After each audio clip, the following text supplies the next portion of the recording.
ബഹ്റൈനിൽ സ്കൂളുകൾ തുറക്കുന്നതിന്റെ മുന്നോടിയായി വിപുലമായ സുരക്ഷാ ക്രമീകരണങ്ങളും ബോധവൽക്കരണ പരിപാടികളുമായി ഗതാഗത മന്ത്രാലയം. വിദ്യാർത്ഥികൾക്ക് പരമാവധി സുരക്ഷ ഉറപ്പുവരുത്താനുള്ള മുന്നൊരുക്കങ്ങളും സജീവമാണ്.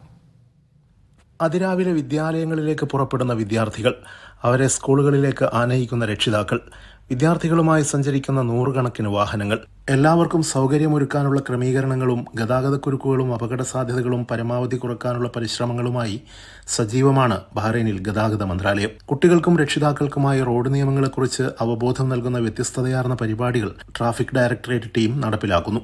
ബസ് ഡ്രൈവർമാർക്കും ജീവനക്കാർക്കുമായി വിവിധ പരിശീലന സെഷനുകൾ മന്ത്രാലയത്തിന്റെ നേതൃത്വത്തിൽ ഇതിനകം നടന്നു കഴിഞ്ഞു. വിദ്യാർത്ഥികളുമായി സഞ്ചരിക്കുന്ന ട്രാൻസ്പോർട്ട് വാഹനങ്ങൾ സുരക്ഷാ മാനദണ്ഡങ്ങൾ പാലിക്കണമെന്ന നിർദ്ദേശം അധികൃതർ നേരത്തെ നൽകിയിരുന്നു. വിദ്യാർത്ഥികളുടെ സുരക്ഷ ഉറപ്പുവരുത്തുന്ന രീതിയിൽ സ്കൂൾ ട്രാൻസ്പോർട്ട് വാഹനങ്ങൾക്ക് പുതിയ സുരക്ഷാ മാനദണ്ഡങ്ങളാണ് ഗതാഗത ടെലികമ്മ്യൂണിക്കേഷൻ മന്ത്രാലയം നൽകിയത്. വാഹനങ്ങളിൽ സ്ഥാപിക്കേണ്ട സുരക്ഷാ ഫീച്ചറുകളുടെയും ഉപകരണങ്ങളുടെയും പട്ടിക ഉൾപ്പെടെ വാഹനങ്ങൾക്ക് നൽകിയിട്ടുണ്ട്. വിദ്യാലയങ്ങളിലേക്കും തിരിച്ചു വീട്ടിലേക്കുമുള്ള യാത്രക്കിടെ വിദ്യാർത്ഥികളുടെ സുരക്ഷ ഉറപ്പുവരുത്തുന്നതിനാണ് പുതിയ മാനദണ്ഡങ്ങളും നിയന്ത്രണങ്ങളുമെന്ന് ഗതാഗത ടെലികമ്മ്യൂണിക്കേഷൻ മന്ത്രാലയം വ്യക്തമാക്കി. Siraj Pallikkara, media 1, Bahrain.